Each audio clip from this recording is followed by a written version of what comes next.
ರಾಜ್ಯಾದ್ಯಂತ ವಾಣಿಜ್ಯ ಸಿಲಿಂಡರ್ಗೆ ಅಭಾವ ಸೃಷ್ಟಿಯಾಗಿತ್ತು. ಅದರ ಬೆನ್ನಲ್ಲೇ ಮಡಿಕೇರಿಯಲ್ಲಿ ಗೃಹ ಬಳಕೆ ಸಿಲಿಂಡರ್ಗಳಿಗೂ ಅಭಾವ ಸೃಷ್ಟಿಯಾಗಿದೆ. ಕೂರ್ಗ್ ಗ್ಯಾಸ್ ಏಜೆನ್ಸಿಯಲ್ಲಿ ಗೃಹ ಬಳಕೆ ಸಿಲಿಂಡರ್ ಸಿಗ್ತಾ ಇಲ್ಲ. ಒಂದು ವಾರದಿಂದ ಸಿಲಿಂಡರ್ ಸಿಗದೆ ಜನ ಪರದಾಡ್ತಿದ್ದಾರೆ. ಬುಕ್ ಮಾಡಿ ವಾರ ಕಳೆದ್ರೂ ಸಿಲಿಂಡರ್ ಪೂರೈಕೆ ಆಗ್ತಾ ಇಲ್ಲ.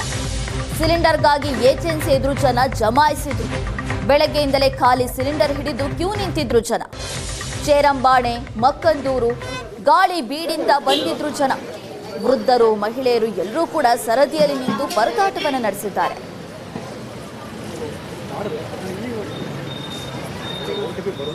ಕೊಲ್ಲಿ ರಾಷ್ಟ್ರಗಳಲ್ಲಿ ನಡೆತಿರುವಂತಹ ಯುದ್ಧದ ಪರಿಣಾಮವಾಗಿ ಈಗಾಗಲೇ ವಾಣಿಜ್ಯ ಬಳಕೆಯ ಸಿಲಿಂಡರ್ಗಳೇನಿತ್ತು ಅವುಗಳ ಕೊರತೆ ತೀವ್ರವಾಗಿ ಕಾಡ್ತಾ ಇತ್ತು. ಆದ್ರೆ ಗೃಹ ಬಳಕೆಯ ಸಿಲಿಂಡರ್ಗಳಿಗೆ ಯಾವುದೇ ಸಮಸ್ಯೆ ಇಲ್ಲ ಅಂತ ಹೇಳಿ ಸರ್ಕಾರಗಳು ಹೇಳ್ತಾ ಇದೆ. ಆದ್ರೆ ಇಲ್ಲಿ ನೋಡಬಹುದು, ಮಡಿಕೇರಿಯ ಇಂಡಿಯನ್ ಗ್ಯಾಸ್ ಏಜೆನ್ಸಿ ಏನಿದೆ, ಕೂರ್ಗ್ ಇಂಡಿಯನ್ ಗ್ಯಾಸ್ ಸರ್ವಿಸ್ ಏನಿದೆ, ಸೊ ಇಲ್ಲಿ ಸಾಕಷ್ಟು ಜನರು ಬೆಳಗ್ಗೆಯಿಂದನೂ ಕೂಡ ಸಿಲಿಂಡರ್ಗಾಗಿ ಕಾಯ್ತಾ ನಿಂತಿರುವಂತದ್ದು. ನೂರಾರು ಜನರು ಸರದಿಯಲ್ಲಿ ನಿಂತು ಪಾಪ ಬೆಳಗ್ಗೆ 5 ಗಂಟೆಯಿಂದ ಬಂದು ನಿಂತಿರೋರು ಕೂಡ ಇದ್ದಾರೆ.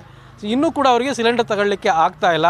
ಅಂದರೆ ಸರಿಯಾದಂತಹ ಸಪ್ಲೈ ಇಲ್ಲೂ ಕೂಡ ಸಿಗ್ತಾ ಇಲ್ಲ ಅನ್ನೋದು. ಹೀಗಾಗಿ ಜನರು ಸಾಕಷ್ಟು ಸಮಸ್ಯೆಯನ್ನು ಅನುಭವಿಸ್ತಿದ್ದಾರೆ. 4-5 ದಿನಗಳಾಯಿತು, ಕೆಲವರಿಗೆ 1 ವಾರ ಆಗಿದೆ ಸಿಲಿಂಡರ್ ಖಾಲಿಯಾಗಿ. ಪಾಪ ಅಡುಗೆ ಮಾಡಲಿಕ್ಕೆ ಸಿಲಿಂಡರ್ ಇಲ್ಲದೆ ಪರದಾಡ್ತಿದ್ದೀವಿ ಅನ್ನೋಂಥವ್ರು ಕೂಡ ಬಂದು ಸರದಿಯಲ್ಲಿ ನಿಂತು ಕಾಯ್ತಿರೋಂಥದ್ದು. ಸಾಕಷ್ಟು ಸಮಸ್ಯೆಯಲ್ಲಿದ್ದಾರೆ. ಇನ್ನೂ ಕೂಡ ಇವರಿಗೆ ಸಿಲಿಂಡರ್ಗಳನ್ನು ತಗೊಳ್ಳಿಕ್ಕೆ ಸಾಧ್ಯ ಆಗ್ತಾ ಇಲ್ಲ. ನೋಡ್ಬೋದು ಎಷ್ಟೊಂದು ಜನ ಇಲ್ಲಿ ಮುಗಿಬಿದ್ದಿದ್ದಾರೆ ಅಂತೇಳಿ. ಅಂದರೆ ಸರ್ಕಾರ ಏನೋ ನಮಗೆ ಯಾವುದೇ ರೀತಿಯ ಗೃಹ ಬಳಕೆಯ ಸಿಲಿಂಡರ್ಗಳ ಪೂರೈಕೆಯಲ್ಲಿ ಯಾವುದೇ ಸಮಸ್ಯೆ ಇಲ್ಲ ಅನ್ನೋಂತಹ ಮಾತನ್ನು ಸರ್ಕಾರಗಳನ್ನು ಹೇಳ್ತಾ ಇದೆ.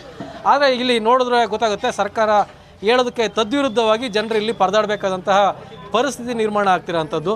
ಅಂದರೆ ಎಲ್ಲರೂ ಕೂಡ ಬಂದು ಬೆಳಗ್ಗೆಯಿಂದ ಸರದಿಯಲ್ಲಿ ನಿಂತು ಪಾಪ ವಯಸ್ಸಾಗಿರೋರು ಇದ್ದಾರೆ. ಸೊ ನೋಡೋಣ, ಅವ್ರನ್ನ ಮಾತಾಡ್ತೀನಿ ಎಷ್ಟು ಗಂಟೆಗೆ ಬಂದು ನಿಂತಿದ್ದಾರೆ ಅಂತೇಳಿ. ಸರ್, ನೀವು ಎಷ್ಟು ಗಂಟೆಗೆ ಬಂದು ನಿಂತಿರಿ ಸರ್? ಬೆಳಗ್ಗೆ ನೀವು 7 ಗಂಟೆ ಬಂದಿದ್ದೀನಿ. 7 ಗಂಟೆ ಈಗ ಇಲ್ಲಿಗೆ ಬಂತು. ಈಗ ಗ್ಯಾಸ್ ಮುಗೀತು, ಇನ್ನು ಕೊಡೋದಿಲ್ಲ. ಏನು ಮಾಡ್ತಾರೋ ಗೊತ್ತಿಲ್ಲ. ಚೇರಮಾಣಿಂದ ಬಂದಿದ್ದು. ಚೇರಮಾಣಿಂದ ಬಂದಿದ್ದು. ಈಗ ನಿಮ್ಗೆ ಎಷ್ಟು ದಿನ ಆಯ್ತು ಸರ್ ಗ್ಯಾಸ್ ಸಿಲಿಂಡರ್ ಖಾಲಿಯಾಗಿ ಮನೆಯಲ್ಲಿ? ಅದು ಆಯ್ತು 60. ಆಗ ಬಂದಾಗ 45 ದಿವಸ ಕಳೆದು ಬಂದು ಅಂತ ಹೇಳಿದ್ರು. ಬುಕ್ ಮಾಡಿ 2 ವಾರ ಆಯಿತು. ಈಗ ಬಂದಿದ್ದೀನಿ. ಈಗ ನೋಡು ಏನಾಗ್ತದೆ ಗೊತ್ತಿಲ್ಲ. ಬೆಳಗ್ಗೆಯಿಂದ ತಿಂಡಿ ಇಲ್ಲ, ಕಾಯ್ತಾ ನಿಂತಿದ್ದೀರಿ. ಈಗ ಅದು ಬೇರೆ, ಅಲ್ಲೂ ನೋವು ಬೇರೆ, ಬಿಸಿಲಿಗೆ ಏನಾಗ್ತದೆ ಗೊತ್ತಿಲ್ಲ ಸರ್.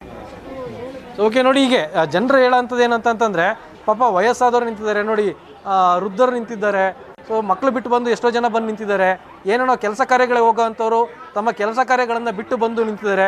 ಬೆಳಗ್ಗೆಯಿಂದ ತಿಂಡಿ ತಿಂದಿಲ್ಲ. 2 ವಾರಗಳಾಗಿದೆ ಬುಕ್ ಆಗಿ. 2 ವಾರ ಆದ್ರೂ ಕೂಡ ಬುಕ್ಕಿಂಗ್ ಆಗಿ ಅವರಿಗೆ ಇನ್ನೂ ಸಿಲಿಂಡರ್ ಸಿಗಲಿಲ್ಲ ಅನ್ನೋಂಥದ್ದು. ಸೊ ಅಂದರೆ ಜನ ಇಷ್ಟೊಂದು ಪರದಾಡ್ತಾ ಇದ್ದಾರೆ. ಆದರೆ ಸರ್ಕಾರಗಳು ಮಾತ್ರ ಇಲ್ಲ, ಯಾವುದೇ ರೀತಿಯಾದಂತಹ ತೊಂದರೆ ಇಲ್ಲ, ಸಿಲಿಂಡರ್ಗಳು, ಗೃಹ ಬಳಕೆ ಸಿಲಿಂಡರ್ಗಳು ಸರಿಯಾಗಿ ಪೂರೈಕೆ ಆಗ್ತಿದೆ ಅನ್ನೋಂತಹ ಮಾತನ್ನು ಸರ್ಕಾರಗಳೇನೋ ಹೇಳ್ತಾ ಇದ್ದಾರೆ. ಆದರೆ ಸರದಿಯಲ್ಲಿ ನೋಡ್ಬೋದು ಎಷ್ಟು ದೊಡ್ಡ ಹನುಮಂತನ ಬಾಲ ಬೆಳ್ಕೊಂಡು ಹೋಗುತ್ತೆ ಅಂತ ಹೇಳ್ತಾರಲ್ಲ, ಹಾಗೆ ದೊಡ್ಡ ಕ್ಯೂ ನಿಂತಿದೆ.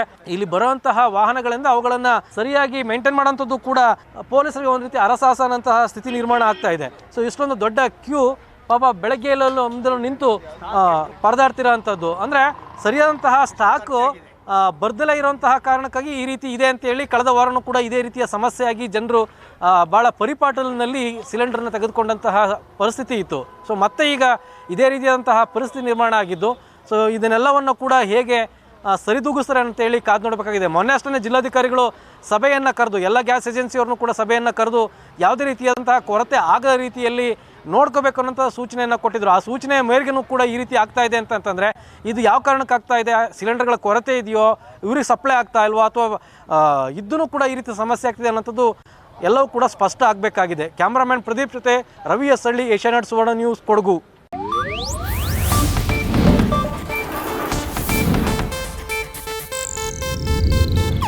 ಇದು ಏಷ್ಯಾನೆಟ್ ನ್ಯೂಸ್ ನೆಟ್ವರ್ಕ್ ಪ್ರಸ್ತುತಿ.